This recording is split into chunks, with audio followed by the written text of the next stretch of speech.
Buenas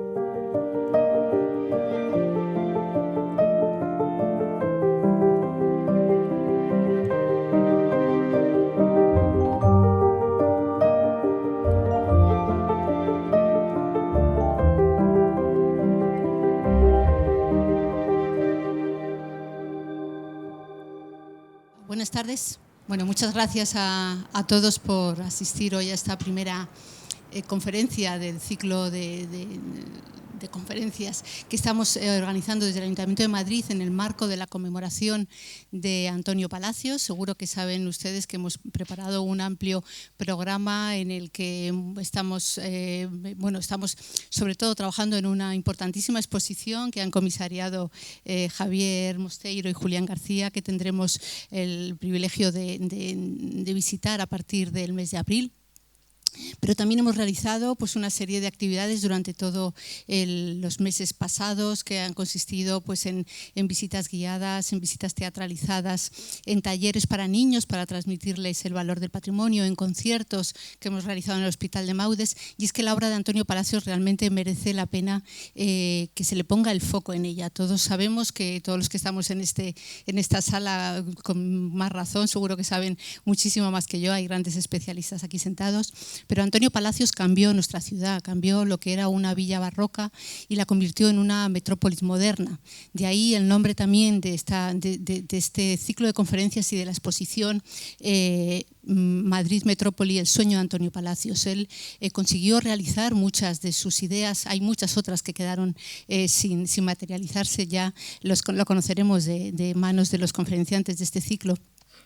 Y nuestra intención con poner el foco en Antonio Palacios es conseguir difundir los valores de los arquitectos en la ciudad de Madrid para, una vez que se transmite este conocimiento, la gente pueda apropiarse de ello, pueda valorarlo, pueda conocerlo mejor, con ello conservar mejor y poder disfrutar más de la ciudad, de nuestro día a día. Es la intención de la Dirección General de Patrimonio Cultural y Paisaje Urbano contribuir a toda esta actividad que va desde no solo la conservación en sí, la restauración. Ya saben que se han realizado importantes labores de restauración, como ha sido la Puerta de Alcalá, como ha sido la intervención muy reciente en la Fuente de Neptuno. Ahora estamos trabajando en el diagnóstico de la Fuente de Cibeles y bueno, también muchísimos la restauración de la portada del Museo de Historia, el pabellón de hexágonos. Hemos abierto el frontón del Betty High con un centro de interpretación. Bueno, hay muchísimas cosas por hacer. Me señalaban ahora los maestros que es verdad que falta mucho, pero es que hay tanto por hacer que todo lo que hagamos es necesario. Será poco, pero todo a lo que llegamos, les aseguro que toda la máquina de la Dirección General está funcionando al 100% de sus posibilidades para hacer cosas maravillosas para conservar adecuadamente el patrimonio de la Ciudad de Madrid. Hoy es la primera conferencia de este ciclo de conferencias y quiero darle la palabra a Javier García Gutiérrez Mosteiro para que nos presente un poco el ciclo junto con Julián García y agradecerle desde luego a ambos el trabajo que están haciendo desde hace ya muchos meses, muy exhaustivo, para esta, como digo, grandísima exposición que vamos a tener recientemente. Gracias, directora general Elena. Gracias una vez más por ocuparte de este patrimonio que es tu campo tan importante para la ciudad de Madrid. El año pasado hicimos un ciclo, creo que interesante, quizá algunos de ustedes estuvieran en alguna de las clases, sobre otra figura también muy importante para Madrid, que era Ricardo Velázquez Bosco. Y este año, pues aprovechando unos meses ya un poco después, este sesquicentenario del nacimiento de Palacios, pues hicisteis una cosa estupenda, en colaboración también la primera parte con el Colegio de Arquitectos, de dos exposiciones, una que abría este año, que era la que hizo el Colegio de Arquitectos, del Palacios, digamos, no de Madrid, y luego nos encargasteis a nosotros el Palacios propiamente de Madrid. Entonces, en esta exposición y en este ciclo de conferencias que la acompañan, pues efectivamente el protagonista es Palacios. Pero el protagonista es también Madrid, tú lo sabes, lo hemos enfocado así. O sea, vamos a hablar del Madrid de Palacios o del Palacios de Madrid, porque también ese Madrid que se transforma en esos momentos, lo que llamamos la Edad de Plata, con tanta, en plena ebullición, y que pasan tantísimas cosas en ese momento, en el periodo de trabajo de Antonio Palacios, pues verdaderamente parece como que se encontraron el uno con el otro. Palacios, desde luego, una singularidad absoluta, pero Madrid también era una singularidad en ese momento que propiciaba pues, las acciones sorprendentes, maravillosas, a veces contradictorias de este gran arquitecto. Y es de lo que vamos a hablar en este ciclo, que espero que sea interesante y que bueno, los que se han apuntado a él pues que vengan y participen, porque también el ciclo lo queréis para que no sean unas, digamos, lecciones académicas o magistrales, sino bueno, proponer una serie casi de reflexiones o de visiones nuestras para que luego ustedes pues puedan participar, y es una cosa que nos interesa muchísimo, cómo se ve Palacios desde la ciudadanía, ¿no? En un momento en que la figura de Palacios está en un momento muy altamente reconocido en la sociedad, ¿no? Que no fue el que conocimos. Aquí tenemos compañeros de la escuela, el que conocimos cuando nosotros estudiábamos, que casi pues estaba, si lo puedo decir así, casi como mal visto hablar de Palacios, cuando Palacios era una lección de arquitectura, todo lo crítica que queramos, pero siempre se aprendía de los proyectos de Palacios, ¿no? Eso ha pasado y ahora Palacios pues está en un momento muy bueno, y también la ciudadanía está en una situación de poder entender cuál es ese legado tan singular de este gran arquitecto. Entonces, ahora sí, Julián, si puedes comentar un poco los conferenciantes. Me sumo a los agradecimientos al Ayuntamiento por su gentil, en fin, organización de todas estas actividades. Y quería recordarles nada más el programa de actividades que tendremos dentro de este ciclo, que van a ser 9 conferencias que hemos pensado con la intención de que se solapen los contenidos lo menos posible, aunque esto es muy difícil de evitar, y con la intención también de que fueran variadas en el sentido de que haya pues, algunas monográficas, otras centradas en temas concretos, otras más generales, que hubiera un poquito de, en fin, esa variedad sin solapamientos excesivos en los contenidos. De las 9 conferencias tendremos esta primera de Javier Mosteiro, que hablará sobre arquitectura de ciudades. Seguirá Antón Capitel, perdonen la chuleta, pero es que es difícil seguir el orden si no, que hablará de los arquitectos coetáneos. Jacobo Armero seguirá también con un cuasi monográfico sobre el Palacio de Cibeles, este edificio en el que estamos hoy. Estupendo. Después Miguel Lasso de la Vega, que está por aquí con nosotros hoy, que hablará sobre el Metropolitano. La siguiente me corresponde a mí y hablaré sobre construcción, materia y mecanización, que es un tema que me interesa especialmente. Seguirá Javier Pérez Rojas, un catedrático de la Escuela de Valencia, que fue uno de los primeros en reivindicar a Palacios hace ya muchos años, con una conferencia sobre el casino. Después Juan Miguel Hernández de León, que hablará sobre el Círculo, el edificio, y además en su relación con otros edificios influyentes. Luego Luis Moya, que también está por aquí hoy, hablando del urbanismo y las dificultades del urbanismo de la época, que fueron muchas y muy, en fin, complicadas.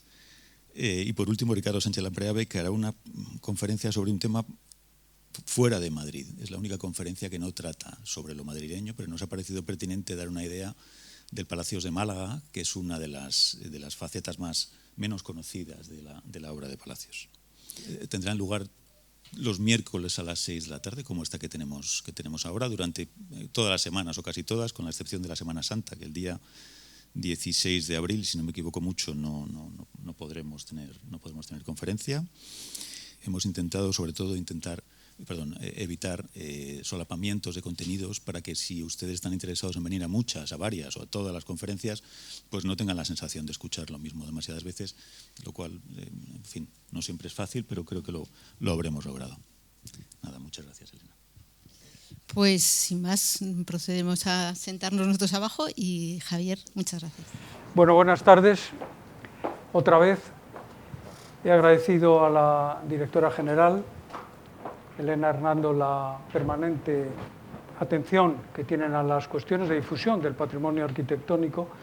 Este ciclo de conferencias, como he dicho, se sitúa en este ámbito y con esta exposición que se va a inaugurar dentro de unos días, ¿no? y que nos tiene así un poco a tope, ¿no? Porque siempre organizar una exposición es una cosa bastante más complicada de cuando la vemos luego como visitantes, ¿no? Entonces estas conferencias, o al menos la parte nuestra, de Julián y mía, pero fundamentalmente también de otros conferenciantes, pues se nutre de este trabajo de investigación, que naturalmente es un trabajo en equipo, ¿no? Muchas de las cosas que van a salir aquí pues son cosas que hemos estado viendo, debatiendo, Julián, yo, Irene Sanchidrián, la documentalista que está entre nosotros, Sofía de Pablo, y naturalmente pues por parte del Ayuntamiento María Domingo, la subdirectora general, y Carolina Aguado, que no sé si te he visto por ahí, ahí estás. Pues nada, que muchísimas gracias por el apoyo, porque eso, que tú sabes que lo valoramos, ¿no? Bueno, y de tanta más gente que ha hecho que esto sea posible. Decía antes que, claro, cuando yo estudiaba en la Escuela de Arquitectura, luego si queréis hacer alguna pregunta podemos ver cómo, claro, eran otros tiempos, estaba la modernidad, pues claro, no podía ajustarse a los esquemas que había planteado Palacios, aunque eran esquemas muy singulares y muy excepcionales, pero la figura de Palacios no tenía el nivel de estudio, de atención, de interés, de disfrute urbano de su propia arquitectura como lo tiene ahora. Eso ha sido un crecimiento muy importante, y además se ha visto en las propias administraciones, que han procurado siempre, pues, sobre todo desde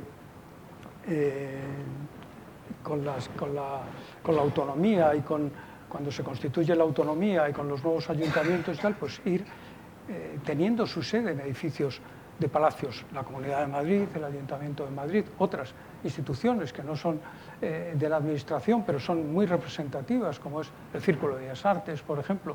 Ese siempre lo ha tenido, porque fue un encargo que se hizo, permanece, lo cual es maravilloso en su uso original, en su función original. Pero entonces, la figura de Palacios ha ido pues subiendo en apreciación muchísimo. Entonces, nos interesa ver un poco, con esta distancia de los 150 años de su nacimiento, pues cómo somos capaces de ver ahora qué valores podemos encontrar en ella, y por tanto también, claro, si vemos unos valores patrimoniales, pues veremos también unos determinados criterios de conservación y de intervención, en su caso, en su arquitectura. Mucha de su arquitectura pues está intervenida, ¿no? Como por ejemplo pues es este edificio estupendo que nos acoge, ¿no?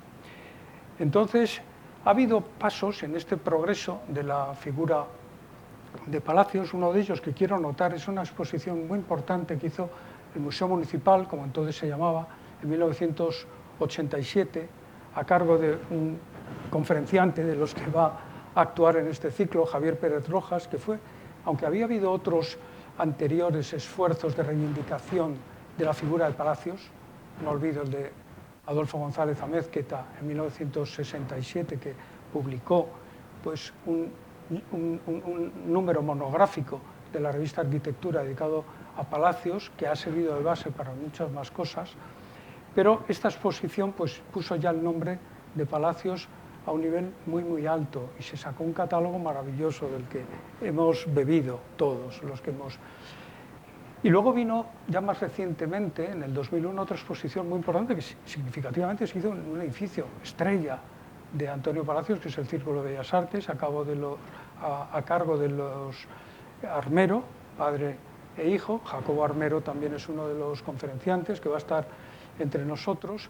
Y bueno, pues posteriormente, pues esta otra a la que me he referido, del Colegio de Arquitectos, y además también desde el punto de vista académico, la figura de Palacios ha ido creciendo. En nuestra Escuela de Arquitectura se han dirigido ya, y se han aprobado hace tiempo, varias tesis, 2 tesis doctorales, una sobre la relación de Palacios con el escultor con el que más trabajó, escultor que también trabajó mucho con Velázquez Bosco, que es Ángel García, y luego otra tesis sobre un aspecto muy específico y muy importante. Hoy lo apuntaré solo porque va a haber una clase también específica de eso, que la va a dar el profesor Lasso de la Vega, sobre Palacios y el metro, ¿no?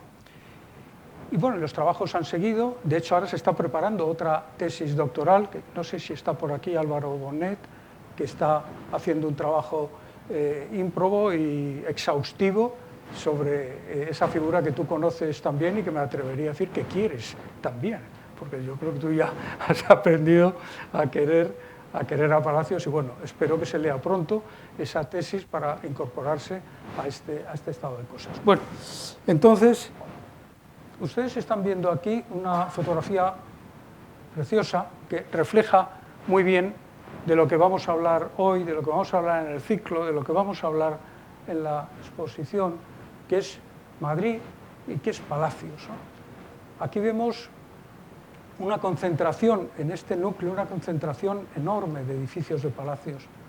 El Círculo de Bellas Artes, Correos, el Palazuelo, estaría detrás, la Casa Presidencial Palazuelo, el Banco Español del Río de la Plata, aquí estaría enseguida el Banco Mercantil Industrial, el edificio de Cedaceros, la Casa del Conde Bugayal en Neptuno, en fin, es una concentración. Decíamos, no podríamos entender fácilmente la imagen de Madrid sin la acción de este arquitecto, y además que concentra específicamente en este cogollo, en esta conjunción de ejes tan importantes, que es precisamente como hemos querido estructurar nuestra exposición, como una especie de itinerarios por la ciudad, estábamos diciendo, acompañados de los proyectos e incluso también las frases o los comentarios que el propio Palacios hacía. Esos ejes son el eje de la calle Mayor y Alcalá, el que construye desde el edificio Palazuelo, que ahora veremos, Puerta del Sol, donde actúa, como saben, bueno, se prolonga hasta Alcalá arriba, donde hay edificios tan importantes como los que estamos viendo aquí. Otro eje fundamentalísimo también en la construcción de la nueva ciudad, pero y en el quehacer de Palacios, que es la Gran Vía, ese eje nuevo, este era el eje histórico de crecimiento de Madrid, ¿no? hacia el este. Este eje superpuesto, casi como un costurón que todavía se ve, Palacios se refería a él, un eje superpuesto a la traza histórica, abierto como una operación quirúrgica en la traza histórica de la ciudad, y luego un eje que Palacios ya de algún modo confirma y presiente cuando todavía no era el eje de crecimiento fundamental de Madrid, que es el eje de la Castellana, ¿no? Entonces, cuando empieza a principios de siglo, eso no estaba conformado todavía como ese eje de crecimiento, era la calle de Alcalá. Y Palacios y Otamendi, porque este edificio lo hicieron los dos, compañeros de promoción, y que nada más terminar la carrera se asocian y hacen un montón de edificios juntos, entre otros este del Río de la Plata. Bueno, pues este edificio en el que estamos ahora, aquí, pues es un edificio muy importante porque realmente es la charnela perfecta para escenificar ese cambio de giro en el crecimiento de la ciudad. Casi 90 grados desde el eje de Alcalá al eje Prado, Recoletos, Castellana, que luego, décadas más tarde, con Secundino Zuazo, etcétera, pues ya se confirmaría como el gran eje, la columna vertebral de Madrid, pero que entonces no era. Y cabría hablar de un cuarto eje que no vemos, pero presentimos, un eje subterráneo, que es el eje del metro que construyó Ciudad y que también dio a Palacios pues una dimensión urbana muy específica y que todos ustedes pues conocen y a la que me referiré pues muy sucintamente. Voy a poner esto para ver cómo voy de tiempo y no pasarme nada. Bien. Claro, decía antes que es difícil imaginar la ciudad en que vivimos sin la arquitectura, sin la imagen de Antonio Palacios, sin el legado de Antonio Palacios.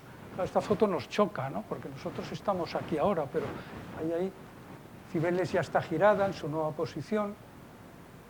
Antes saben que estaba al revés, ahora lo veremos, pero aquí nos falta algo, ¿no? Ese edificio, y nos choca, ¿no? Ese vacío porque ha formado parte de ese imaginario colectivo, ese paisaje urbano del que ya no es fácil hacer abstracción, ¿no? Pero mirando hacia el otro lado, pues pasa lo mismo. Esta es una foto de finales del 19, de Logan, donde aquí Cibeles todavía no se había girado, pero vemos esta plaza de Cibeles, que entonces no se llamaba así, naturalmente, y, ¿cómo decir? Pues que era una plaza un tanto no conformada adecuadamente. El edificio de Correos fue muy importante, fue la primera obra grande que hicieron, el primer concurso que ganan, Palacios y Otamendi en 1904, se habían titulado en 1900, eran muy jovencitos y acertaron plenamente. Al concurso se presentaron 3, pero acertaron plenamente. Y como decía Luis Moya Blanco, tu tío, decía, el edificio de Correos es un edificio bien plantado en la ciudad. Esto se lo he escuchado decir yo y tú quizá, Luis, también. Es un edificio bien plantado en la ciudad, es un edificio que ha entendido la ciudad. Chueca decía algo parecido. Decía Fernando Chueca Goitia, el gran historiador, decía que el edificio de Correos era un trozo de ciudad, un trozo urbanístico, un trozo de ciudad.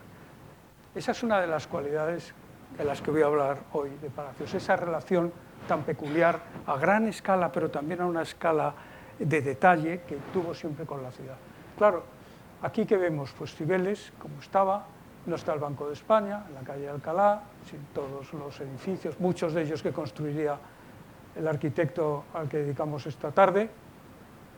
Y aquí está el Palacio de Casa Irujo, que es el solar en que pues, Palacios y Otamendi levantaron este edificio tan importante, que es también un edificio clave en la evolución de Palacios y en el entendimiento de ese nuevo tipo de ciudad, esa nueva ciudad que está pasando, como muy bien refleja esta fotografía, en un intervalo que no es tan grande en años, pues de esa ciudad que tantas veces mal llamada, y se sigue llamando así porque no era tal, de poblachón manchego, pero de otra escala y con muy pocos habitantes, 500.000, y que en 1930 ya ha saltado al millón y que se está convirtiendo verdaderamente en metrópoli, que esa idea de imagen metropolitana es la que están persiguiendo muchos arquitectos y de manera específica, desde luego pues, espectacular, Antonio Palacios.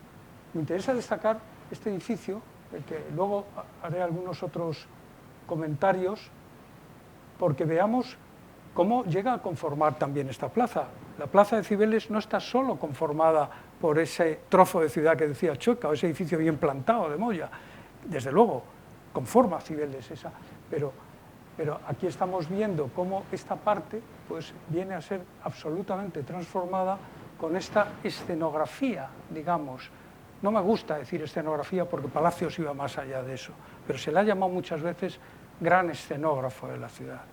Y eso, sin dejar de ser cierto, era mucho más que eso. Entonces, este edificio, claro, es una gran escenografía porque es una fachada necesaria para esa ciudad, para esa plaza. Pero atención, es que no era realmente una fachada, es una medianera. Eso es una medianera porque es la medianera con el cuartel general del Ejército, con los jardines de Buenavista. Entonces, claro, luego tiene esa otra fachada que todos conocen y ahora pues se ha hecho muy popular con esto, hoy es el Instituto Cervantes. Era un banco argentino que no tenía mucha cartera en Europa y tenía esta especie de gran escaparate que quería hacer con esta primera gran sucursal en Europa. Entonces, claro, aquí estamos hablando esta es la gran esquina. Claro, Palacios entiende lo que es una esquina urbana. La banca también lo entendía, naturalmente. La banca optó siempre por los edificios en esquina. Y hace esta esquina, esta eran realmente las dos calles, Alcalá y Barquillo. Y hace ese gran templo del dinero para un banco que quería dar una imagen específica en Europa. Luego ya iba a tener otras sucursales en otras partes. Pero veamos cómo esto de aquí es esa medianera que está ahí detrás, es esto, diferenciada, pero con una voluntad urbana muy precisa. Claro, entonces a Palacios pues se le ha llamado gran monumentalista, se le ha llamado megalómano, se le ha llamado por grandes estudiosos además y grandes figuras que han entendido la arquitectura del siglo XX en España, ¿no? Incluso alguna vez se ha llegado a decir que sus edificios pues eran casi predominantemente escultóricos, porque estaban concebidos como un espacio exterior, pero que el interior, pues bueno, se metían los espacios, se componían, se apretaban.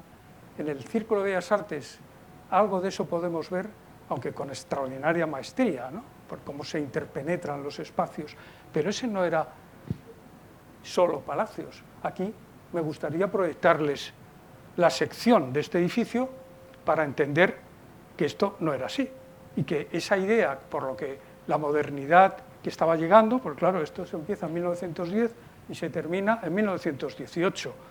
Eran momentos, como he dicho antes, de completa ebullición en el ambiente cultural y arquitectónico de Madrid, ese momento de la edad tan importante llamada de la Edad de Plata, de la cultura española y de la arquitectura española, que tú conoces muy bien. Y claro, y es que está a punto de publicarse en 1923 el Version Architecture de Le Corbusier, o sea, hacia una arquitectura, la propuesta de una nueva arquitectura. Entonces, ¿qué ha pasado? No era solo la tendencia moderna la que estaba propiciando una nueva arquitectura. Muchos arquitectos, desde otros presupuestos, y entre ellos Palacios, estaban también intentando renovar la arquitectura sin decantarse exactamente por lo que luego sería la ortodoxia moderna, que ha privilegiado la historiografía de la arquitectura hasta nuestros días, y parecía que el ansia renovadora de la arquitectura, al ser moderno, solo podía pasar por una ortodoxia que efectivamente pues fue muy importante, pero no era el único camino. Entonces hay muchos libros, muchos estudiosos que dicen que Palacios, que sí, que investigó, que trajo nuevas tipologías, nuevos sistemas constructivos, nuevos materiales, era un gran investigador. Disfrutaba mucho hablando con los constructores. Realmente tendríamos que hablar de los constructores de palacios. Hacer un edificio de estos en 7 años no era una pequeña cosa, y creo que, Julián, algo de eso en tu conferencia pues vas a hablar, ¿no? ¿A qué voy? Pues que muchas veces se dice, sí, Palacios pues avanzó, tal, pero no llegó al final a incorporarse a ese movimiento. Con lo cual ahí hay esa visión, digamos, teleológica, programada, de qué es la historiografía de la arquitectura, de dónde empezaba, de dónde tenía que llegar, pasando inexorablemente por esa lectura restringida de la ortodoxia moderna, pues ocasionó, desde mi punto de vista, que figuras tan válidas como Palacios y muchos otros de la generación siguiente, de la generación que ahora celebramos este año precisamente, la llamada por Carlos Flores, generación del 25, pues fueran militantemente modernos, renovadores, que tú la conoces muy bien, insisto, militantemente modernos, pero sin ceñirse a lo que entendían un exceso formalista de la ortodoxia moderna. Bueno, el tema me parece interesante, pero no tengo tiempo para luego, si quieren, en el debate vamos a avanzar. Bueno, claro, es que este es el interior. Este es el interior, entonces, claro, aquí entendemos que eso que los modernos negaban a Palacios porque decían que se construía de fuera adentro, pues vemos que no es verdad. Construía el ideal de la arquitectura moderna, en la arquitectura del interior a exterior. Y entonces este es un edificio en el que interior y exterior están interpenetrados, como pueden ver. Claro, esto no lo podemos ver ahora, esto es una pena, porque este era un espacio fantástico. Palacios y Otamendi lo llamaban en la memoria del proyecto gran cubo de luz, gran cubo de aire y de luz cenital, porque era todo un espacio vertical enorme, coherente con esa voluntad del Banco Hispanoamericano, que no tenía casi cartera financiera, pero que necesitaba todavía la arquitectura para reforzar su imagen. Lo que ahora, más que la arquitectura, pues hacen otros agentes, la publicidad, otras cosas. Entonces todavía la arquitectura como símbolo de poder operaba. Y entonces necesitaban ese edificio, ese signo, ¿no? Y ese espacio era maravilloso. Aquí lo ven, con una gran vidriera que existe, pero está tapada, como ahora veremos. Y era, pues efectivamente, estaba muy bien definido en esa especie de metáfora que Palacios y Otamendi dicen en la memoria técnica del edificio, un cubo de aire y de luz cenital. Y la luz entraba por esta especie de fanal, cuya misión era proteger el lucernario, pero también tener una presencia urbana característica, y resbalaba y tal, y se complementaba con esta otra luz que entraba por los grandes intercolumnios del edificio. Con lo cual hay una relación interior-exterior que a mí me parece interesantísima. Ahora se perdió, porque claro, los metros cuadrados en la calle Alcalá son muy cotizados. Cuando esto lo compró el Banco Central, a finales de los años 40, pues aquí colocó un forjado, aquí colocó otro forjado y aquí colocó otro forjado. Y entonces esto se ha perdido.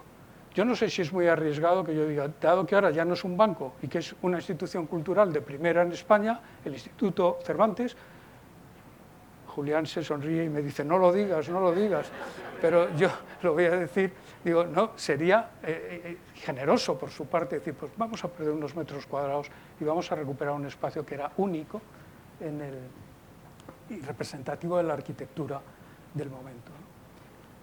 Aquí lo vemos por fuera, esto que estoy diciendo de los intercolumnios, es también muy interesante, esa relación entre interior y exterior que en Palacios siempre es emotiva y siempre es constructora del espacio. Yo estuve una vez con Chueca Goitia saliendo del Círculo de Bellas Artes, quizá hablando sobre Palacios, no me acuerdo, y me paró, como a él le gustaba siempre pararse ante los edificios, paró, cogía el brazo y mira, ahí tenemos el Banco Español del Río de la Plata, y dice, Palacios nunca hacía ventanas, y es verdad, yo esto lo aprendí con Chueca, no hacía ventanas, o sea, la relación con el exterior no es la relación, digamos, convencional de la ventana, son grietas, son retranqueos, son intercolumnios, como en este caso, ¿no? En un orden completamente libre, ecléctico, clásico.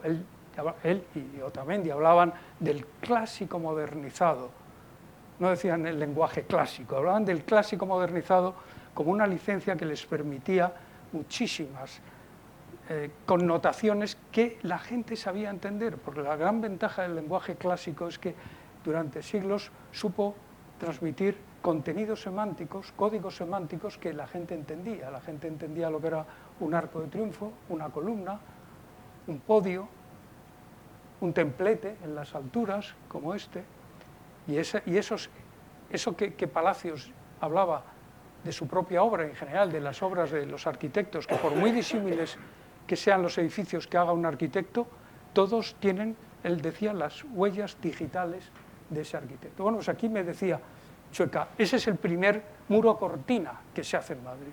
Efectivamente, es como un muro cortina, no es un muro cortina estrictamente, ¿no? Pero es un germen del muro cortina que luego pues ya ha llegado.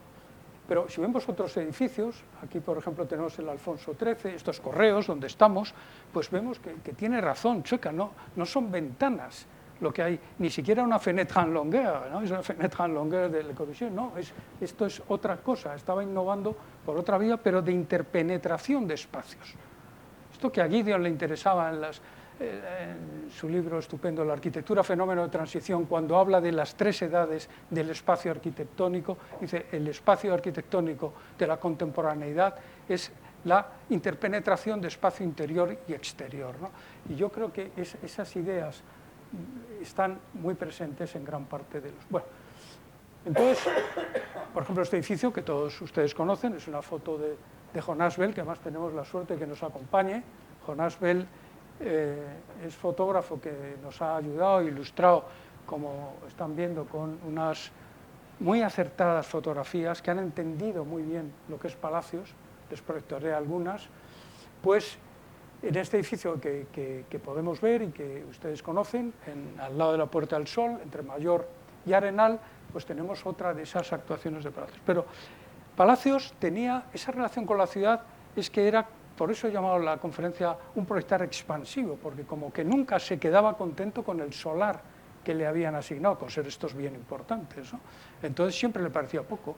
Entonces era un pulso permanente con las ordenanzas municipales, como bien nos ha demostrado Carlota Bustos, que tiene un capítulo del catálogo dedicado a eso, ¿no? Un pulso permanente, a veces verdaderamente fuerte, con el ayuntamiento para lo que se tenía que terminar a 25 metros, no, yo 35 metros y tal. Y además es curioso porque el argumento que siempre escribía era en favor de la ciudad, en favor de la monumentalidad de la ciudad. Es decir, como estoy haciendo el edificio monumental, tengo licencia para construir 4 pisos más, ¿no?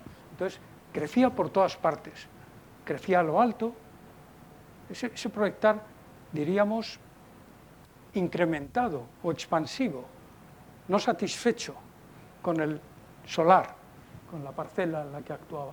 Este es un edificio extraordinariamente significativo en ese sentido. Aquí vemos el proyecto del Archivo de Villa.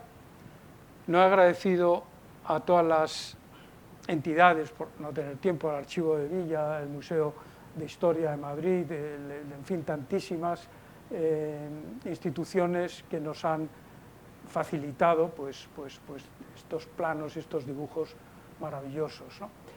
Entonces, aquí tenemos el plano del Archivo de Villa. Este es el proyecto que acabamos de ver. Y luego nos encontramos con que el propio Palacios hace esto. ¿Esto qué es? Pues esto es una expansión. Esto era el solar del Palacio de Doñate. El Palacio de Doñate se tira, ahí había una puerta barroca importantísima que se llevó luego, muchos años después, a la ciudad universitaria. Fue la portada de la Casa de Velázquez, con tan mala fortuna que nada más terminado vino la guerra y quedó destrozada, se perdió la portada. Bueno, esa portada estaba ahí, y entonces pues Palacios tuvo un continuo serie de proyectos que explicáis Carlota y Julián en el catálogo, por no entretenerme aquí ahora. El Banco de Madrid, el Banco Hispano-Argentino, y entonces incorpora ese edificio a otro proyecto, incorporando una simetría, incorporando los torreones característicos, una torre que quería poner también junto a la Puerta del Sol, en fin, esa especie de decir, no, mi proyecto no se agota aquí, tengo que ir a más, es decir, un sueño de ciudad, podríamos decir, una idea latente de ciudad subterránea, como que quiere ir emergiendo, y cada vez que tiene un encargo en un solar, pues aparece una de estas singularidades, pero que en el fondo, en conjunto, formaban como un todo coherente, aunque ahora, pues con la distancia de los años, pues tengamos lógicamente una visión crítica respecto de algunos de los, si puedo decir, excesos a que esto condujo.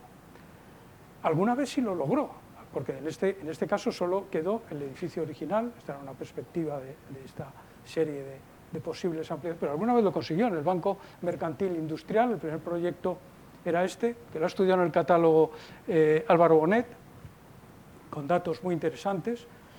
Entonces, aquí teníamos el primer proyecto, está en la calle Alcalá, pero luego se consigue incorporar, adquirir el solar que da a Caballero de Gracia, y ahí tenemos el proyecto final, que cambia por completo. Claro, aquí lo que hace es como un pasaje impresionante que une las dos calles, y junto a la portada triunfal, el arco de triunfo de aquí impresionante a la calle Mayor, pues aquí hace una entradita pequeña con esas dos columnas. Yo creo que es un homenaje a Juan de Villanueva, que tiene la iglesita maravillosa en esta misma calle, el oratorio de Caballero de Gracia, ¿no? Entonces tiene esa relación, esa admiración que también siempre manifestó Palacios por Juan de Villanueva. A veces, pues ni siquiera, a veces se construye. Esto es un edificio importantísimo en la calle Viriato, uno de sus más importantes edificios residenciales, muy moderno en su planteamiento, incluso hasta en su forma, o sea, no lo veríamos relacionado tanto con el que acabamos de ver, ¿no? Y si quitamos algunas balaustradas y tal, nos parecería una cosa bastante moderna. Entonces aquí construye otro edificio en esta parte, retranqueado, muy distinto a este, pero es que en la calle Álvarez de Castro, General Álvarez de Castro, que está ahí, pues también se extiende y hace esto, que ese no se llega a construir, también se queda en sueño. Uno de sus primeros proyectos en Madrid, en 1903, es una intervención sobre una casa existente, que es obviamente lo que está en negro. Lo que está en negro es lo existente, lo que está en rojo es lo que se construye, serán códigos, y lo que está en amarillo es lo que se derriba. Entonces aquí, esta es la calle El Marqués de Villamejor, esto es Serrano, esa es la Castellana, era la zona de Palacetes, que empieza ya a transformarse en otro tejido urbano, ¿no? Entonces esta calle, que era privada, pues se hace de nueva construcción, de nueva planta. Entonces todo esto se derriba y Palacios pues construye esta nueva fachada, incorporándose al edificio existente, pero tampoco se satisface con ello, ¿no? Y entonces construye pues todo este lienzo de la calle, bueno, quitando el garaje, por otro lado, de cierta reminiscencia también palaciana, pero que está ahí. Pero el resto de los otros dos edificios que aquí tenemos, el número 1 y el número 3 de Villamejor, pues ahí están, marcados ya característicamente con esos elementos, esas huellas dactilares a las que me refería antes, el templete, la esquina, el gran portal que conecta con la calle como un espacio casi semipúblico. volvemos a nuestro lugar donde estamos, y cuando no hay posibilidad de pegarse a un solar colindante, pues tiene estos recursos de las referencias visuales, que a mí siempre esto me ha parecido muy interesante. Aquí, por ejemplo, estamos aquí, y claro, es una serie de referencias visuales de diálogos de palacios con palacios y con palacios, ¿no? Correos, aquí está la Casa Residencial Palazuelo, que ahora veremos, ahí está el Círculo de Bellas Artes, Río de la Plata, ahí estaría el Mercantil Industrial, Cedaceros, Sol, el otro Palazuelo, y entonces se va construyendo un paisaje nuevo, aceleradamente, que conforma una ciudad, conforma una metrópoli, y en que esas huellas dactilares de palacios pues quedan muy marcadas. Esta es la Casa Palazuelo residencial, que está aquí, con una parcela intermedia de Correos. Y claro, pues es difícil pensar que no había esa idea de referencia visual y casi incorporar como una especie de continuo arquitectónico los edificios, ¿no? y tender esto con lo que está ahí detrás, ¿no? Casi conformar un continuo en la ciudad. Aquí lo vemos en esta foto magnífica en que se relaciona el Mercantil Industrial con el Círculo, o siguiendo esta misma calle de Alcalá, más adelante, pues en la altura ya importante, al encuentro con Goya, pues encontramos este otro edificio residencial donde esos códigos semánticos tan fácilmente, como decía antes, entendibles por la sociedad, pues siguen apareciendo. Y esto pues es algo, tiene que ver con esto, y desde luego tiene que ver con esto, que esto es un edificio, es un levante, es un recrecido de unos edificios bastante dignos que eran, aunque Palacios en la Memoria dicen que era de composición mezquina y que por eso él pues le encargan un levante de 2 alturas y que lo va a dignificar porque va así a presentar una fachada muy digna, una de las principales calles de Madrid, como todas las ciudades modernas, dice, que es el Paseo de la Castellana, ¿no? Y hace este levante importante, y naturalmente aquí, aunque inicialmente pues había propuesto un cupulín, Palacios generalmente no utiliza cúpulas en el exterior, ¿no? Naturalmente tiene casos, pero su leitmotiv, por así decir, pues eran estas esquinas, estos torreones en chaflán, como vemos, tan característicos, ¿no? Aunque parezca un tema menor, ya decía que vamos desde una escala grande a temas de detalle. Aquí tenemos en la Gran Vía, que él colaboró a construir con importantísimos edificios, el hotel en origen Alfonso XIII, pues, que también Bonet pues, ha hecho un estudio interesante en el catálogo. Pues aquí vemos pues, esta decoración sobre una base que había empezado otro gran arquitecto del momento, Jarnov. Entonces me interesa destacar esto, que es la medianera.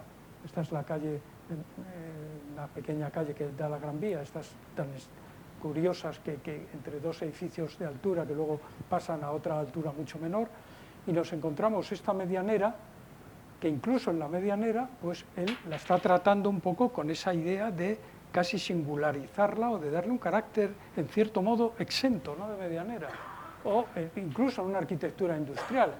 En la calle Castelló, el edificio para una subestación del metro, pues también la medianera, sabiendo que estos edificios pues posiblemente hoy está tapada, esta parte aquí, pero claro, queda vista ahí, entonces tiene el detalle de labrar con todo cuidado esto. Claro, esto donde lo vemos muy claro es en sus grandes edificios. Volvemos al Río de la Plata, ¿no? Fijémonos que esto es un edificio con una medianera aquí en la calle Barquillo, con otra medianera aquí en la posesión de Buenavista, y entonces ese lucernario, ese fanal para proteger el lucernario, tiene un valor urbano importantísimo, porque está centrando y se está retranqueando de ambas. Es muy importante que aquí entonces está emergiendo esto como un templo casi exento, en una especie de acrópolis, como un edificio superpuesto. Esto que Antón Capitel, que intervendrá el próximo día, tienen un libro estupendo que se llama El basamento como principio, algo así, no me acuerdo exactamente, el basamento como principio de proyecto en arquitectura, el basamento de edificios como proyecto de arquitectura, pues es como un edificio apoyado en otro, cosa que luego veremos en algún otro caso.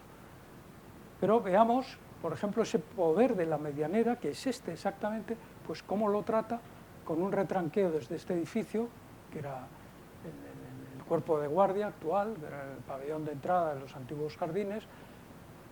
Esto es una lección de arquitectura, cómo se articulan los giros una fachada que no es exactamente perpendicular a Alcalá, cómo se retranquea con un patinillo inglés de esto y cómo aparece esa medianera, que en vez de ser una medianera es una fachada, como he dicho antes, fundamental, y que se diferencia en que en vez de ser columnas, pues son pilastras, pero el procedimiento es el mismo, ¿no? Y claro, donde estamos viendo esa relación también muy clara es el Banco Mercantil Industrial, otro edificio entre medianeras, pero qué distinto que un edificio de medianeras. Ahí emerge con esa voluntad, como aparece en el modelo del proyecto, con una voluntad exenta y de diferenciación, ¿no? O sea, me parece que es uno de los caracteres peculiares, importantes, de Antonio Palacios. Claro, esto yo creo que llega a un límite muy interesante en una de sus obras más importantes, que es el Círculo de Bellas Artes, de 1919 a 1926, donde ya, como decía antes, pues están pasando mil cosas, no ya solo el Déco, que es lo de menos, pero esa revolución importante en la cultura arquitectónica. Y están los Anasagasti, y están, en fin, pues muchos grandes personajes de la arquitectura moderna. Digo Anasagasti por este afán de los elementos torreados y eso, ¿no? Entonces aquí tenemos la fachada del Círculo de Bellas Artes. Claro, esto fue un concurso muy polémico, entonces pues algún proyecto pues ponía una torrecilla aquí, claro, no tan alta como esta, como tú explicas, Carlota, en el concurso esto fue saltándose todas las normativas y por eso pues fue tan complicado, todas las normativas municipales, pero fijémonos el acierto, por así decir, de poner esta torre en posición asimétrica, descargando esta famosa columnilla que en el famoso soneto atribuido a Lorca se dice: el Círculo de Bellas Artes, obra portentosa del gran arquitecto Antonio Palacios, que tiene la admirable cualidad de sostenerse entero apoyado en una columna, que es esa. Bueno, pues aquí el hecho de llevarse la torre a la medianera, claro, propicia en primer lugar esa curiosa, interesante asimetría, y por otro lado está valorando esta medianera también. Este es el nivel del edificio colindante, con lo cual aquí también tenemos como un edificio sobre un basamento, un edificio sobre otro edificio, una acrópolis de las artes sobre un edificio que tiene otros usos, de público, de restaurante y tal, y ahí arriba, pues entre esculturas, torres, templetes, vacíos, no sé qué, pues tenemos una acrópolis, o el signo de la acrópolis, ¿no? Y aquí lo vemos, ¿no? Aquí tenemos frente al caserío este nivel de corte entre la ciudad de lo cotidiano y esa otra ciudad que emerge arriba y en la que la medianera pues ha dejado de ser, ¿no? Aquí vemos la foto del otro sentido, ¿no? La columnilla, lo bien compuesta que está esa torre en ese sentido. Este es un edificio impresionante.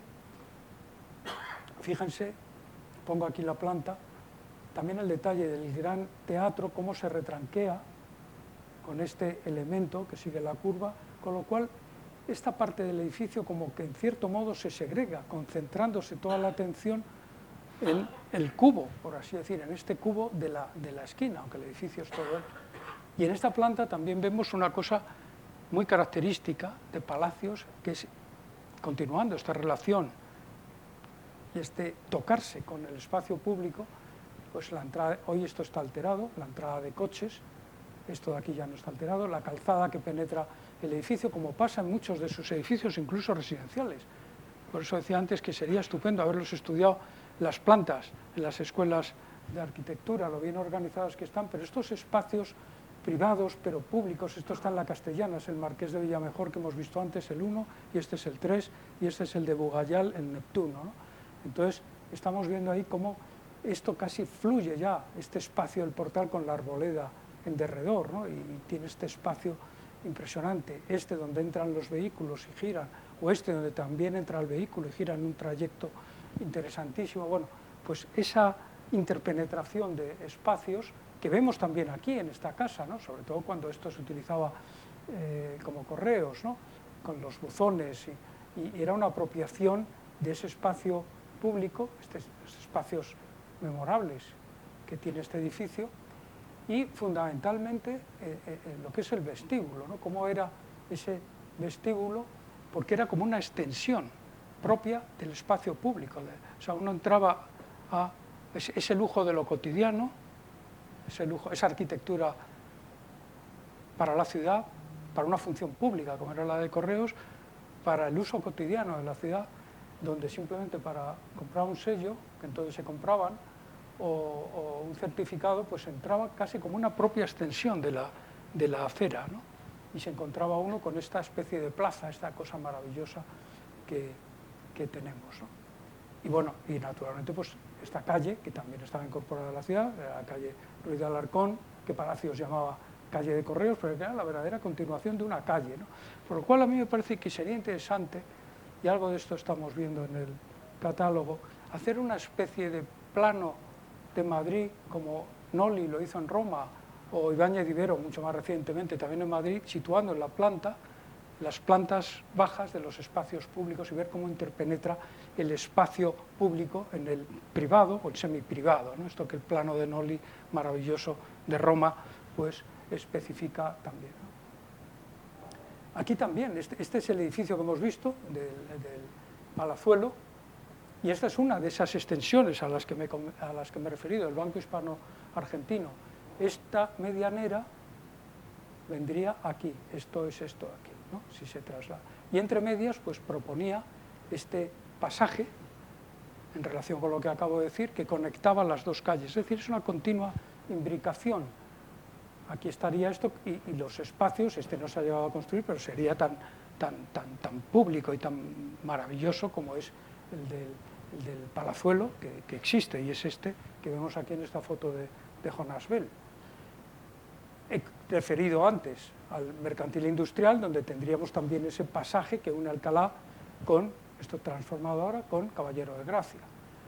Y aun pequeños detalles que a mí me gusta ir viendo o recordando de Palacios, como es, vuelvo al Río de la Plata, este zócalo imponente, que Fullaondo, como aquí teníamos doblando la esquina al Colegio de Arquitectos, en Barquillo 12, los arquitectos pasábamos mucho por aquí, y eso lo decía Fullaondo, decía, y es toda una lección de aprendizajes, pasar y ver ese zócalo, ver la cerrajería, ver ese juego de opuestos, lo pulido, porque esto era una técnica entonces muy novedosa, la del pulimentado del granito con estas formas tan imponentes, en gran contraste con el rústico, simplemente desbastado, un procedimiento manierista que interesó ya en el manierismo a Giulio Romano y que curiosamente va a interesar muchísimo a la siguiente generación de palacios, es decir, la generación del 25, ese juego de opuestos, lo moderno y lo antiguo, lo universal y lo vernáculo, lo terminado y pulido y pulimentado y lo non finito, en fin, ese es un tema que Palacios también utilizó mucho. Pero no nos quedemos con el zócalo, es que esto ya no lo recuerda nadie. Aquí había, Palacios, claro, la tira de cuerdas del solar era este, pero Palacios, ya digo, no se contentaba con esa tira de cuerdas. Y aunque fuera con un detalle, pues aquí había, hasta no hace mucho, una acera maravillosa, que recordaréis, de unas losas de granito impresionantes, perfectamente trabadas, y que comentaban todo el perímetro, y que eran además la proyección de la gran cornisa que estaba 25 metros más arriba.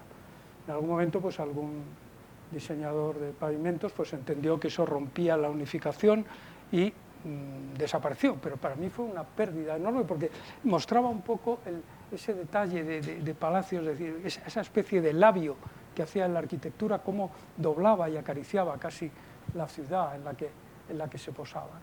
Naturalmente el metro, vas a hablar tú, así que no voy a decir nada, Miguel, pero el metro supuso una transformación importante en la mente de Palacios, le dio todavía ese carácter más metropolitano.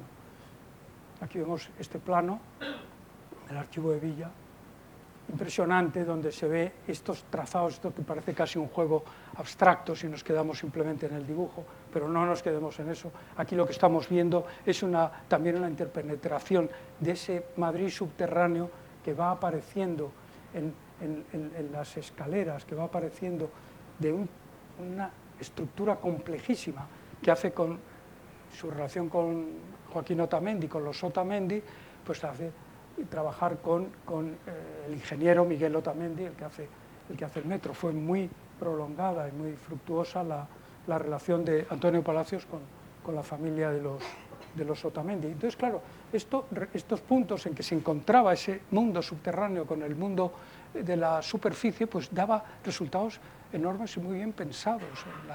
Aquí el famoso templete de Sol, que ya no existe, y que, claro, Palacios, con todo esto que tiene que ver con lo que Otto Wagner hizo en Viena o Héctor Guimard en París, pero eran elementos de arquitectura. Entonces, él se preocupaba de algún modo, dar esa calidad urbana y esa condición urbana a ese eje subterráneo, a ese mundo subterráneo, con introducción, como estamos viendo aquí, con lucernarios, con luz natural, para una ciudadanía todavía que no estaba acostumbrada, quizá como nosotros más, a andar por eso, pues no estaba en una cosa muy chocante, ese tubo subterráneo, ¿no? Y entonces él le da esta calidad arquitectónica, incluso también en las famosas estaciones. El tipo lo tenemos ahí, lo seguimos funcionando y que esté muchos años, porque es maravilloso, ¿no? Nada ostentoso y que funciona. O estos otros acompañados de una farola, pero la intención urbana se ve aquí porque esto no es la farola construida del metro, es una presentación que se hace para ver cómo incide en el paisaje urbano.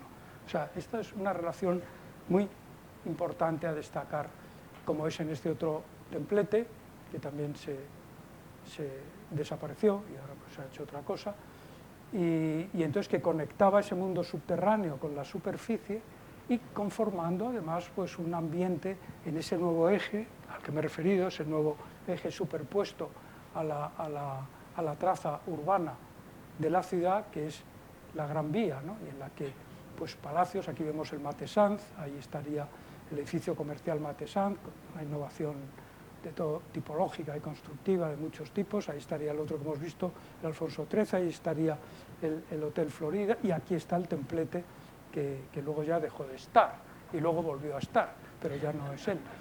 Y entonces, claro, la Gran Vía, como saben, empieza en 1910, después de muchas cosas, no voy a contar, pero claro, supuso, aquí vemos el estadio anterior, y este es el proyecto que hacen López Salaberry con Andrés Octavio, y entonces, bueno, el tema ya lo conocen, la complejidad de las expropiaciones.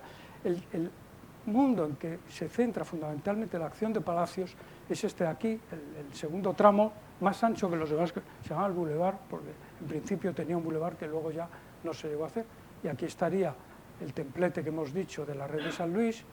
Esto es Callao, punto original del proyecto, o sea, proyecto de reforma de la prolongación de la calle Preciados y enlace de la plaza del Callao con la calle de Alcalá, es el origen. Y entonces aquí estaría el Alfonso XIII, aquí estaría el Mathesanz y aquí estaría el Hotel Florida. Este es el espacio en que va a actuar Palacios, y va a actuar gozosamente, porque Palacios realmente, y esto lo tiene en muchos escritos explícitamente, por utilizar una palabra suave que no se repugnaba, pero algo casi parecido, ese Madrid costroso, como él decía, es otro tiempo, claro, ahora nosotros, Elena, esto no lo podríamos entender, ¿no? Decía, ese Madrid que milagrosamente nos ha sobrevivido, que está hecho de cascote y de roña, y que lo que quería era tirarlo todo, exactamente como ocurrió aquí, entonces, y hacer un nuevo Madrid, ¿no?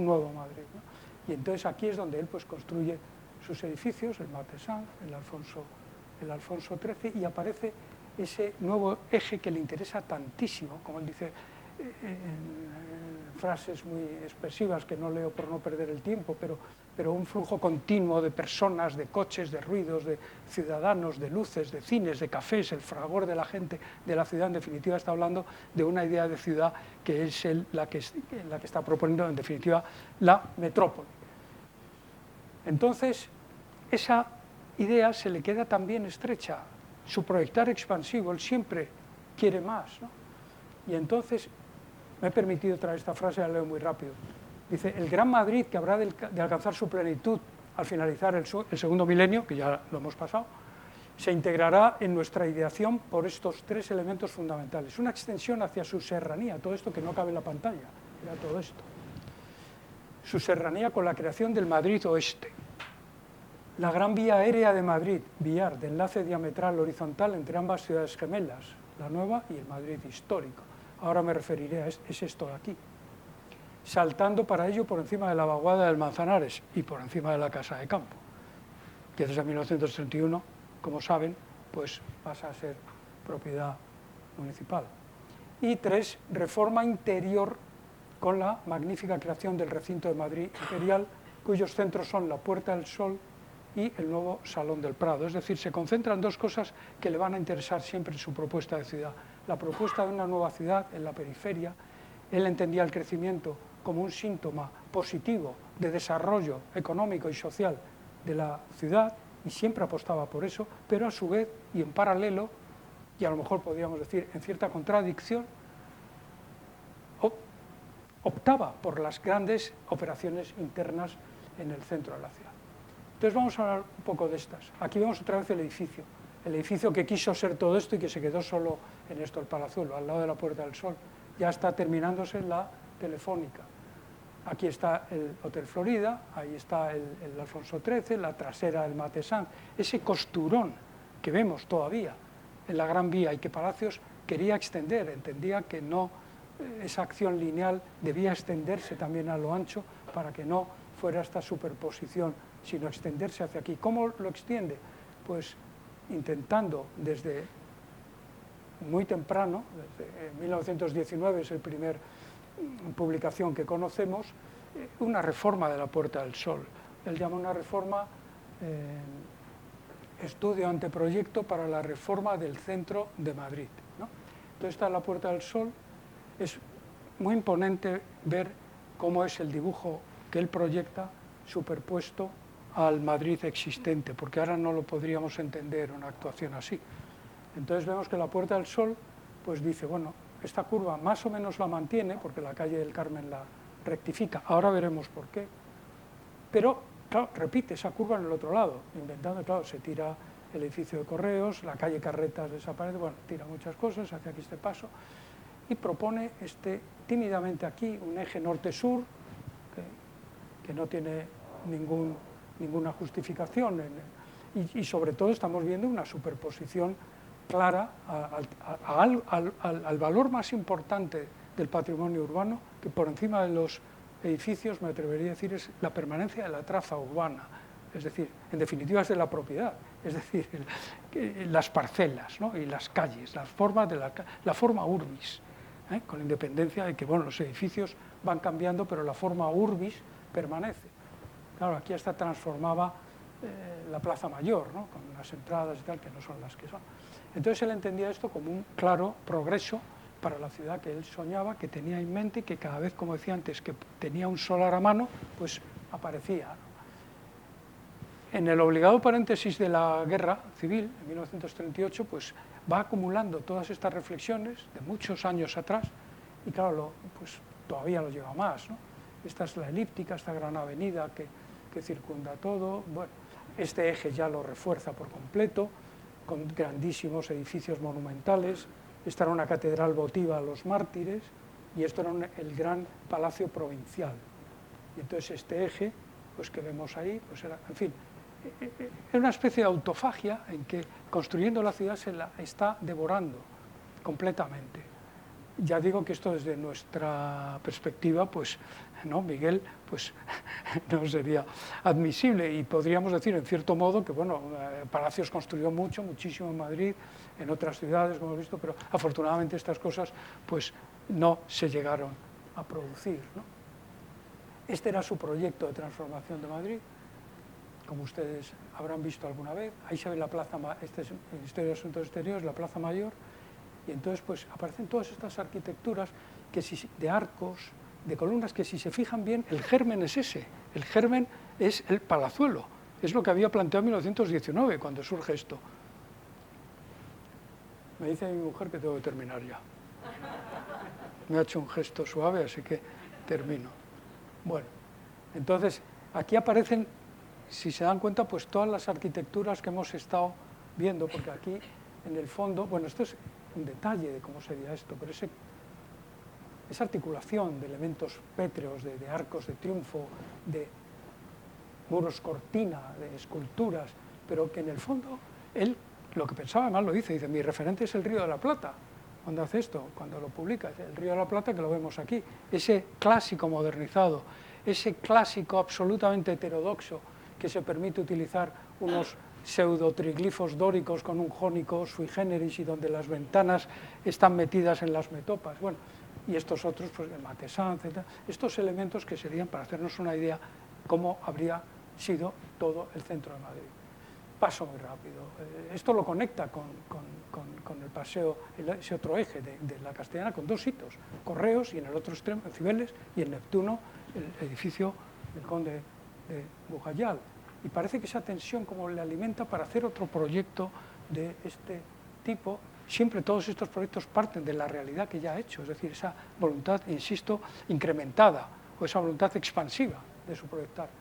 Por ser rápidos, cambia el eje, hace aquí también una simetría, repitiendo una cierta simetría respecto a este nuevo eje, porque mueve la fuente de Apolo, que era la única de las tres que nunca se había movido, pues la pone en el eje, que sirve axial para hacer esta otra exedra simétrica o casi para grandes hoteles, tal Palas, que se lo mantiene, y el Museo del Prado, que también lo mantiene, y aquí hace un gran palacio de la villa, enfrente justo del palacio del museo y axialmente con la portada de Villanueva. De este proyecto pues conocemos la planta y nos imaginamos, esto es la actuación, es decir, que se va por delante pues un montón, desde luego el Palacio de Villahermosa y un montón entre otros, en esa autofagia que estoy diciendo, se va el propio edificio del conde de Bujayal que había construido unos años antes, ¿no? Pues también lo devora y hace esto y pone esto en el eje, en este eje, pero me interesa sobre todo ponerlo en paralelo con esto. Lo he prolongado aquí con la continuación de Recoletos, esta es la plaza de Colón, ¿no? Y entonces, claro, por un lado una reflexión, ¿quién le diría a Palacios, por esas ironías del destino, que este palacio municipal, este palacio de la villa, andando los años, pues iba a estar aquí, en el Palacio de Correos, ¿no? Entonces, ¿quién le diría? Le hubiera hecho gracia, ¿no? Pero fíjense el tamaño de este comparado con el de Correos, o sea, ya. Bueno, pues, claro, este proyecto que se hace en el 38 tiene que ver con este otro, pero estos no eran proyectos, como muchas veces se ha dicho, quimeras, fantasías, utopías, no, eran proyectos que él mismo dice que quería construir. Esto lo tiene declarado en muchísimas referencias, ¿no? y entrevistas, ¿no? Entonces, cuando le hacen académico de la de Bellas Artes, en 1926, claro, el discurso de ingreso de rigor, aquí tenemos, esta tarde nos acompaña un académico y lo sabe, pues el discurso de rigor no fue tal discurso, fue un proyecto, pero un proyecto además que quería construir, y que quería construir donde había otro edificio importante que era la Casa de la Moneda en Colón, ¿no? Estaba aquí al lado de la Biblioteca Nacional, pues él hace ahí un gran Palacio de las Artes con un proyecto complejísimo, donde pretendía unir todo lo relativo a las artes, de producción, enseñanza, gestión administrativa, etcétera. Expansivo, porque sigue con estos puentes que recuerdan mucho el de aquí, el de Correos, con otros edificios que proyecta por encima de la calle Goya, otro con la Biblioteca Nacional, que la pobre la deja ahí un poco desleída, que casi no se ve, y hace este gran edificio. Una vez más vemos aquí como un gran zócalo, un gran tal, con una plataforma en la que emerge esa idea de las artes y de la Acrópolis y de Atenas o la Minerva, ¿no? Los dibujos, bueno, que eran. Entonces, claro, digo que es también expansivo porque también expande esa idea que había acabado de construir. Entra en la Academia en el 1926, y ese año había terminado el Círculo de Bellas Artes. Claro, a los socios del Círculo de Bellas Artes, que casi los lleva a la ruina, pues no les hizo mucha gracia que nada más terminar esto, propusiera este otro con la voluntad de construirlo, ¿no? Pero fíjense pues cómo son fotos de Jonas Bell, cómo son pues casi intercambiables unas formas y otras. Y ambos edificios, esa idea de como grandes acrópolis por encima de los tejados de Madrid, no muy distantes entre sí, pues se hubieran contemplado como dos colinas en ese mar de tejados de la ciudad. Pues esos palacios. Y termino con también otro proyecto de no contención, otro proyecto de expansividad, de incrementado. Él había participado tanto y también en la Gran Vía, en este tramo de aquí, Pero claro, cuando llega ya a la Plaza de España, cuando está terminando el tercer tramo, pues él dice, ¿por qué no continuamos? Y enlazo con esa idea que años antes, ya algo he dicho, planteaba con ese Madrid del lado oeste de la ciudad, ese nuevo Madrid, ¿no?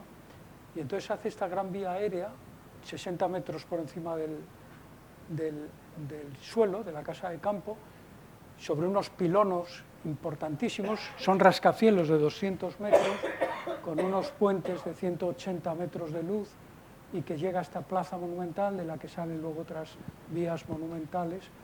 Estos son los rascacielos fundamentalmente destinados a vivienda. Bueno, el programa es muy complejo y aquí no hay tiempo.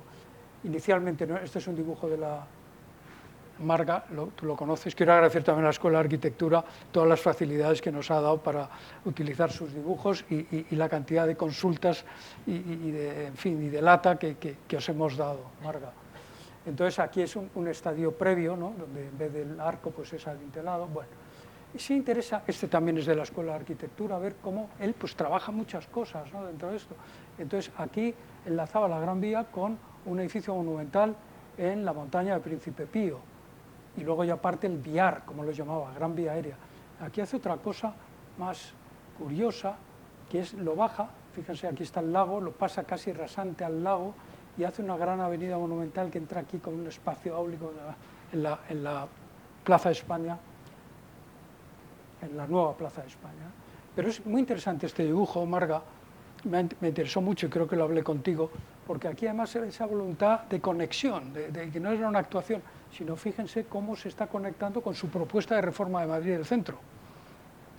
¿Qué es esto aquí? Esta es la elíptica que decíamos, aquí sería la Gran Vía, y bueno, entonces esa... Claro, años antes, en 1917, con su hermano, Jesús, que era como su padre, ayudante de obras públicas, la influencia que tuvo su padre en Palacios, porque se dedicaron en aquellos años al tendido de trenes en Portugal, en el norte de Galicia y Portugal, fue importantísima, como el propio Palacios reconocía en su vocación por la arquitectura. Y aquí mismo tenemos estas estructuras metálicas, pero cuando salgamos tendremos ocasión de ver esos encuentros de pasarelas metálicas, de vidrio, tal, con la piedra, ¿no? Los dos grandes materiales de Palacios. Y entonces los dos hermanos hicieron esta propuesta, que enlaza con la que acabo de explicar muchos años después, que era lo que llaman Nuevo Madrid, un proyecto de 1917 de una ciudad jardín, que a diferencia de aquí estas otras ciudades en que está mucho más presente, pues por ejemplo las ciudades del futuro, como de 1910 de Jean Renard, o las visiones de los rascacielos de Hugh Ferris en sus metrópolis del futuro, pues aquí lo que hace es, se remite al concepto de ciudad-jardín, y concretamente cita en el proyecto a Ebenezer Howard, el padre de las ciudades-jardín inglesas, y se refiere concretamente a Letchworth Garden City, que estaba en ese momento, en 1917, en pleno esplendor. Entonces, su programa, pues bueno, no cabe explicarlo aquí, pero una ciudad-jardín que está perfectamente destinada, pero lo importante es ver cómo él tiene esa idea de crecimiento de la ciudad histórica, reformando la ciudad histórica y creciendo naturalmente esa ciudad, con una tendencia siempre que luego, en gran parte, se fue confirmando. De hecho, en los años 40 él construyó ahí su pequeña casita en el Plantío, que es donde murió, una casita humilde, donde murió entregado a sueños verdaderamente irrealizables, pero que él quería realizar, que era el sueño del santuario de la Gran Promesa en Valladolid. Y esta es la figura de Antonio Palacios. Aquí lo vemos, esa figura humilde, que tiene un despacho y una casita en el Plantío, como muchas veces se ha señalado, pero que aquí lo vemos como un héroe, la figura del héroe, de Apolo, o del cazador, o de Pepe Illo, ¿no? Poseyendo la arquitectura con la pierna y contemplando ese horizonte que él había construido en la ciudad, el Círculo de las Artes, Correos, tal. Entonces, me interesa mucho, y voy a terminar leyendo, porque así tardo menos, además. algo que dijo Palacio y que es conveniente a este ciclo de conferencias y que es interesante para la propia exposición, ¿no? Aunque pueda parecer contradictorio. Dice, la obra del arquitecto es la ya realizada y su exposición es la calle o la plaza pública. El proyecto no es más que una vaga sombra prometedora de algo que acaso no responda a la sugestión que ofrezca la vista de un dibujo. Entonces, bueno, han pasado estos años, tenemos las cosas con perspectiva, creo que es una ocasión óptima, por eso nuestro agradecimiento para reflexionar. Como Palacios decía, la verdadera exposición de mi obra no son los dibujos que quería construir. La verdadera exposición de mi obra es la ciudad. Y esto creo que sería un buen corolario o un buen punto de partida mejor para estas sesiones que vamos a tener. No, perdón, porque he ido muy rápido y no les he dado así sosiego. Pero nada, muchísimas gracias.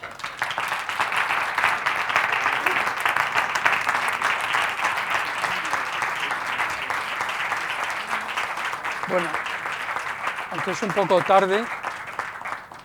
poco tarde, pero a lo mejor hay alguna pregunta, aunque las podemos, si no. Hoy también, en mi descargo, es que también he empezado un poco más tarde. Hubiera tardado igual, pero bueno. Entonces, no sé, quiero decir que si van a venir algunos de ustedes en las siguientes ediciones o las siguientes sesiones, pues podremos, pero si hay alguna pregunta o alguna observación o algo, estupendo. Hola, ¿qué hay? Hola. Los proyectos en el que medio arrasaba Sol y ese de Principio Bueno, y tal. arrasaba. Bueno, yo no he dicho eso, bueno, yo he dicho que afortunadamente no se construyó. Ya, bueno, es una impresión. Y ese de la Gran Vía Aérea y tal, ¿estuvieron cerca de realizarse o no se sabe? O sea... Pues vamos a ver, está bien lo que dice, ¿no? Porque no fue el único, es que, perdón porque he ido muy rápido, ¿no? Pero no fue el único, es decir, este proyecto de Sol, el primero es de 1919, pero en ese momento ya, a raíz de las intervenciones quirúrgicas de reforma interna de las grandes vías, no solo en Madrid, pues empieza a cuestionarse muchísimas cosas sobre la viabilidad también, el trazado de vías, las cuestiones higiénicas, empiezan a moverse muchísimas cosas. Y el de Palacios no es el único. Un arquitecto mucho menos conocido, José Luis de Oriol Urigüen, en 1921, 2 años después, publicado en la revista Arquitectura, hace un proyecto que deja pequeño, en cierto modo, al de Palacios, porque ese ya, ahí sí voy a utilizar la palabra, con perdón, arrasa la Plaza Mayor, porque le corta nada menos que uno de sus frentes, para hacer a partir de ahí una escalinata que bajaba hacia Palacio y tal, o sea, con grandísimas avenidas axiales y anchísimas, con lo cual, claro, en este ámbito de cosas hay que entender estas ideas. Pero este proyecto fue muy contestado por una figura importante en nuestra cultura arquitectónica y patrimonial, que es Leopoldo Torres Balbás, y que contesta en la revista Arquitectura, contesta a José Luis Oriol Urigüen, dice, qué pena que era la revista de la Sociedad Central de Arquitectos a la sazón, qué pena que nuestro arquitecto, en vez de, lo cito más o menos textualmente, en vez de empeñar sus esfuerzos y sus conocimientos y tal a la obra nueva en los nuevos barrios de la ciudad, pues se empeñe en destrozar lo poco que nos queda de nuestra historia y tal. Y dice una cosa más importante todavía, dice, porque los temas de reforma interna de la ciudad no pueden surgir, viene a decir algo así como por espontáneos o a título de un arquitecto particular, sino que deben ser proyectos municipales, no extramunicipales. Y dice, porque son los municipios, son proyectos muy complejos, yo he pasado de puntillas por ahí, son proyectos muy complejos que necesitan una cantidad de datos importantes y tal. Entonces es cuando empieza a hacerse el informe de la memoria de la ciudad, del que vivimos mucho tiempo, ¿no? Muchísimos datos que se necesita para reformar la ciudad, ¿no? Y por otro lado dice otra cosa también importante, dice, además los ayuntamientos son los representantes de la ciudadanía y no podemos tener el patrimonio de nuestras ciudades al albur de ideas de espontáneos que se tiran al ruedo. Eso es lo que contesta, como no va contra Palacios, sino contra José Luis de Oriol, pues me he permitido contestarle. Entonces, no sé si le he contestado, pero quiero decir que estas cosas, pues, no se hicieron, algunas sí se hicieron, o sea, partes, pero desde luego estaban en un caldo de cultivo que proliferaba en ese momento.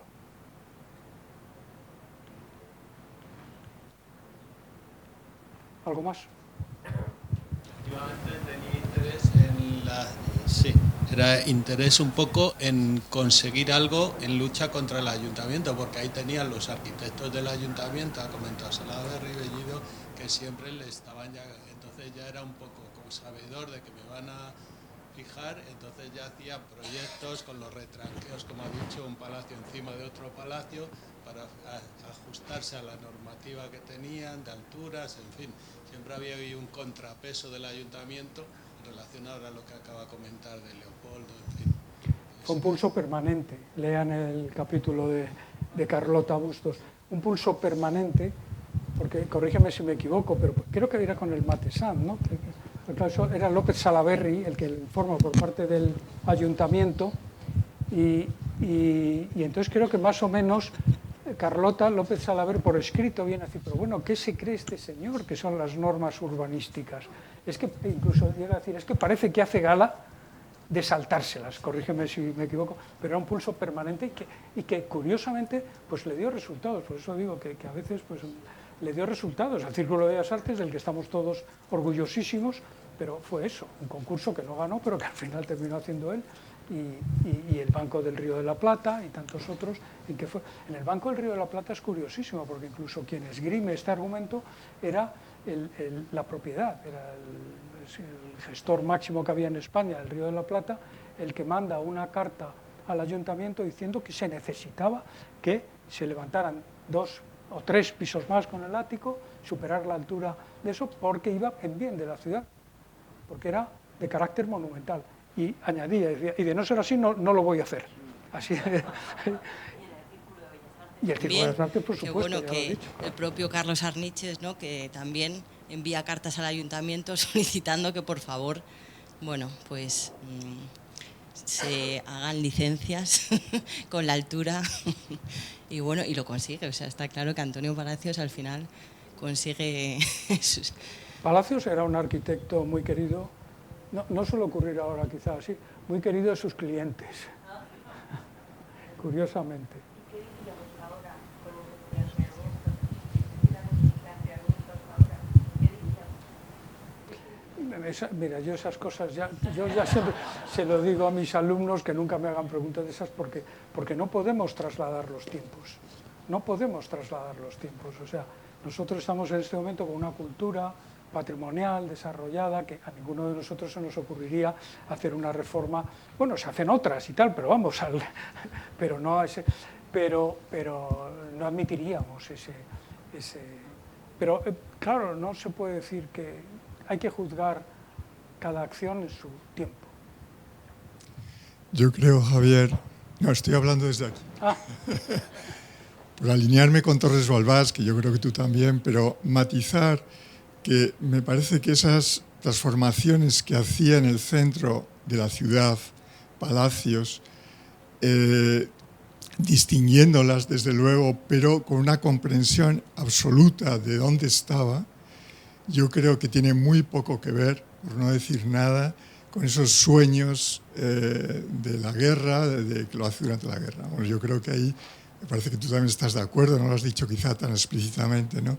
Entonces hay que entenderlo, eso sí que lo acabas de decir, que es un momento dado, pero no el de ahora, el de la guerra, ¿no? O sea, que es un señor aislado que ve que se le ha pasado su tiempo, ¿no?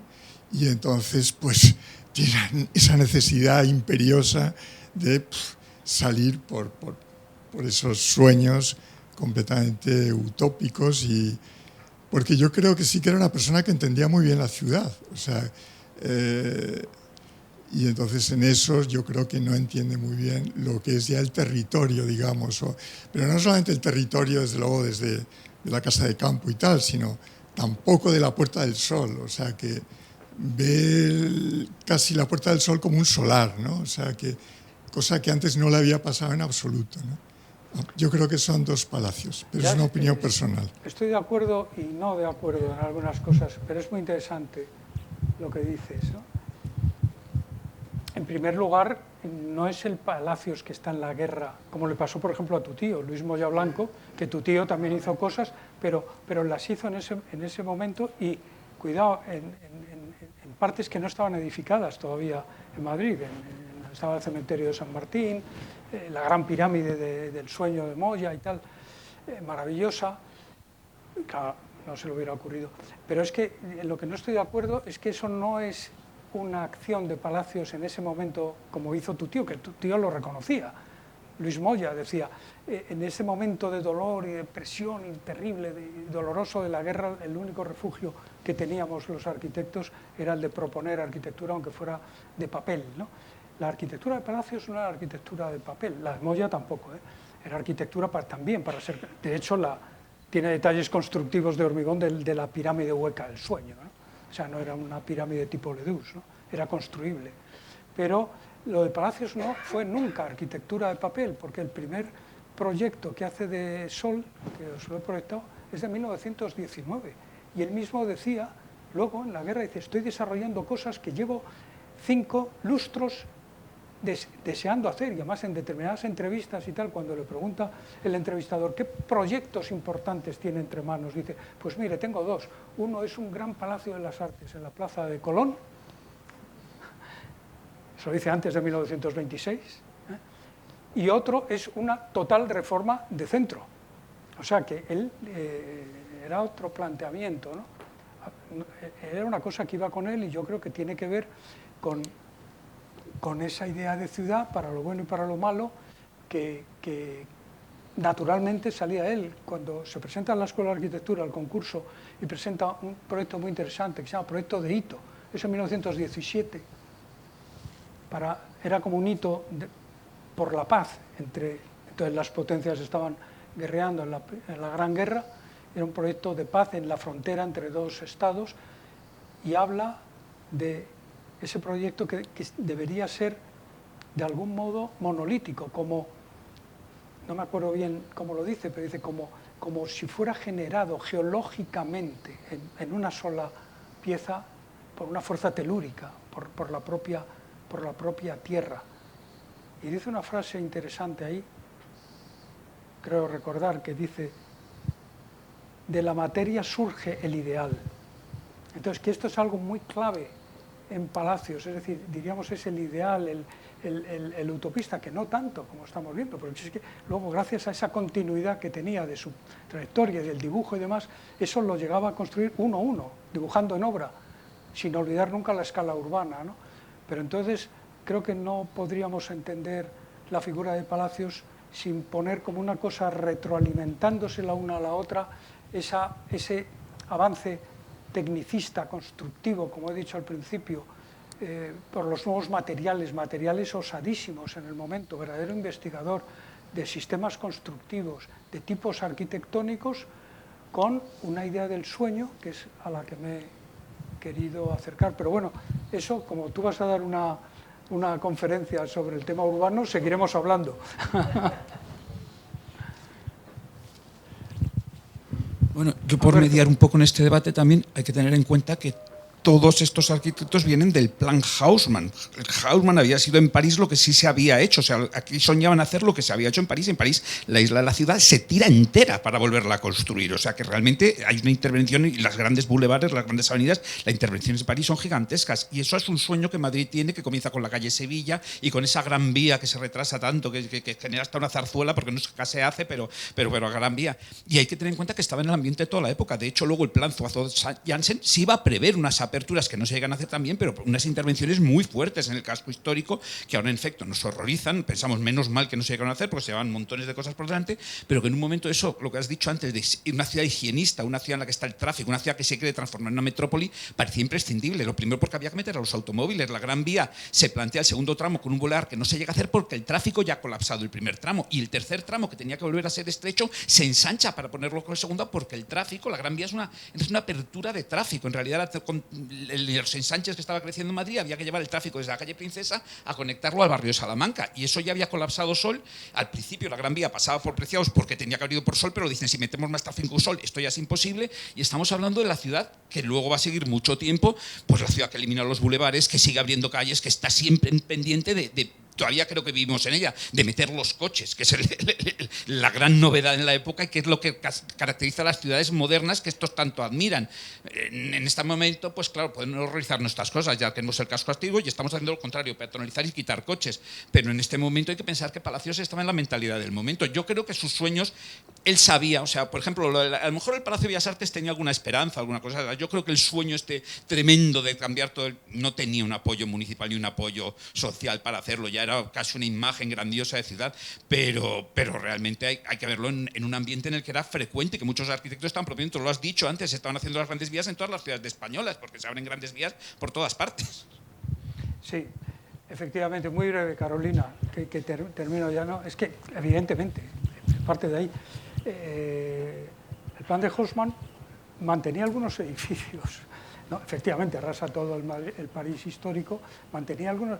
Claro, aquí casi, ni siquiera, aquí se hace lo de Sol, que no digo yo que quisiera o que tuviera esperanza en que se fuera a construir, pero desde luego hubiera aceptado por lo menos la prolongación del Palazuelo, seguro, y algo más, ¿no? Y entonces, claro, esto, a mí me interesa siempre ese paralelo en el que está pues, Palacios y este comienzo de la arquitectura del siglo XX, porque ponerlo también en paralelo, saltando todas las escalas, con el Plan Voisin de París, de Le Corbusier, que también hace lo mismo y también dejando edificios aislados. El aislamiento de los grandes monumentos, Notre-Dame, el Sacré-Cœur, la Sainte-Chapelle y tal, y luego lo lamina, sí, arrasa con todo, incluso con Haussmann. Bueno, estaríamos mucho más, pero creo que tenemos límite para... Muchas gracias a todos.